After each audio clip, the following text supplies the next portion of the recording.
I'm Commissioner Nancy Jester, and today we are in District 1, right here at the intersection of I-285 and 85.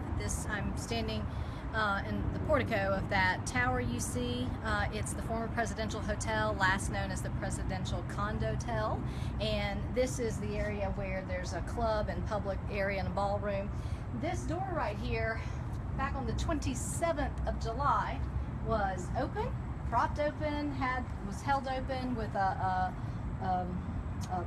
some sort of bucket, and I walked right in there and made a video, so some of you might have seen the video that I made of that. Walked right in there, and it's been secured now. It was secured probably around August 2nd, which was the second time that I came here. It was secured, but it's secured with this plywood, you see, and the problem is, just as was done before, it's got this lock. This can be easily undone and pried open. That's exactly what happened and has been happening here for quite some time, because it's been really shut down for 4 or 5 years. So, and there's clear evidence. People have had ample access in there. There's graffiti everywhere. There's food everywhere, and you can tell by the status of the food that it's not decomposed. It's all there. So people are readily getting in there. This has never stopped them. So it's secure again right now from that door, but it's not really going to stay that way in the long run unless something is done here. But there's other ways to get in the building that people are utilizing. So come along with me and we'll walk around the property. One of the things I will note for you that's happened since August 2nd is that we see the grass has been mowed here, and but you can see out into the parking lot. If you scale back here into the parking lot, you can see a lot of tall areas that you can see that have not been cut down, and so they're all along that perimeter. And then let's keep going back here, and you can see it also along the perimeter. That's the pool area, and we're going to go over there in a second. So they've made some effort here, made a little effort to cut down some of the grass here, and you can see that it just happened. Still a lot of glass debris out here. That's been out here the whole time. Gosh, I think that's more debris right there than we saw the last time right here at this particular location. So let's come around here. Now you can see still, let's stop for a second. You can see there's just mounds of dirt and overgrown grass there. Look right here, this is part of the entryway. That has not been cut down. So just because you mowed a few spots of grass, that's not compliant with code. That does not meet the standard of keeping your landscaping proper. So, if we think that this is in compliance, that's just not accurate. You have to actually do the work, not mow a few areas of grass and call that compliance, because it's not. So obviously lots of broken glass still out here. So we're going to go down toward the pool. So as we can see here, the pool is still very much filled. Now this is a couple weeks later. It's still very much filled with green, nasty, even almost, I don't know, brown and blackish in areas.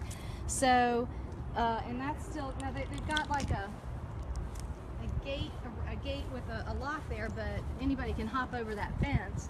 Looks like they've cut some areas down here. Dealt with major public health hazard, breeding ground for all kinds of problem bugs and so on. Okay, still lots of debris out here. This is an unsecured structure right here because that's a window and the door is ajar there, but the window is out, so folks can go in there and use that as shelter. Okay, we're going to go around to the back of the building.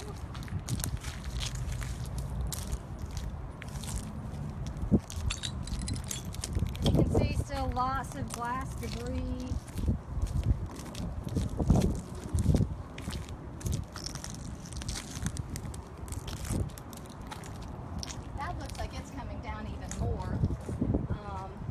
And this fence isn't really a secure fence all the way around, so come on with me this way.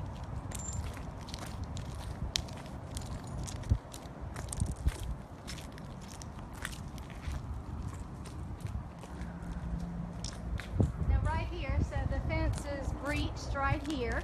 And this is a secondary entry point that we discovered back in July when we came July 27th. And we were able to get, of course, in the building that way from the front, but we noticed this. So this has been this way for quite some time. Come with me this way. So you'll note these electrical boxes. They're pretty sturdy up there. So what you can see, and what I could see, because when I was up in the room up there,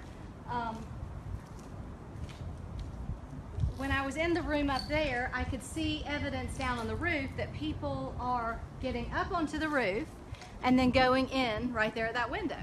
And you can tell because what they're doing is using these electrical boxes to scale up onto that roof, and then from that roof they just go into the building. So that's not difficult.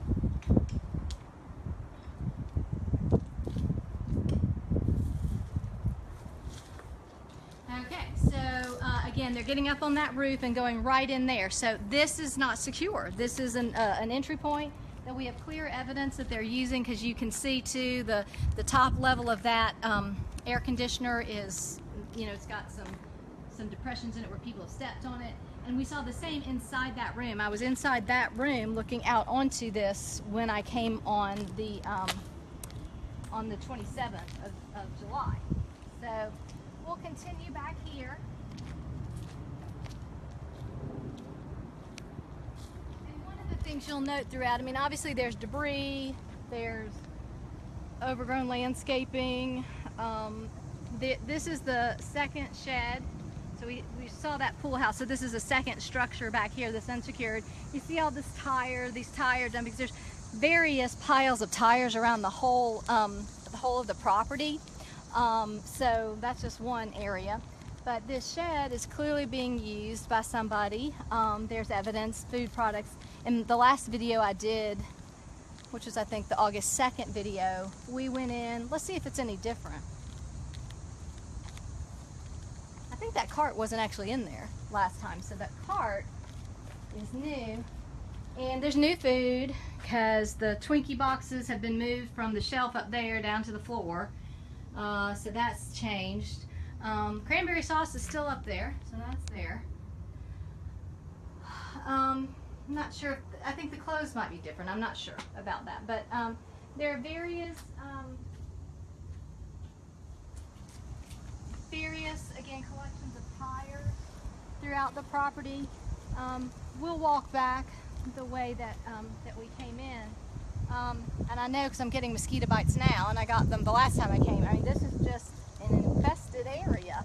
So, and of course, it doesn't just stay right here. It goes out to the neighborhoods and the commercial areas around here, and it affects the business community around here.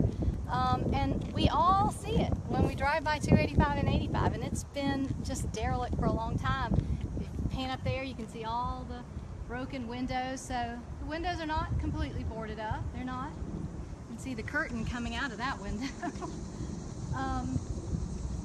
So this place needs to be cleaned up immediately, and the owners need to be held to account for allowing this blight to happen. There is no excuse for it. So we will continue to follow this situation. I have made known my concerns to the county. I know that there have been some citations now from code enforcement.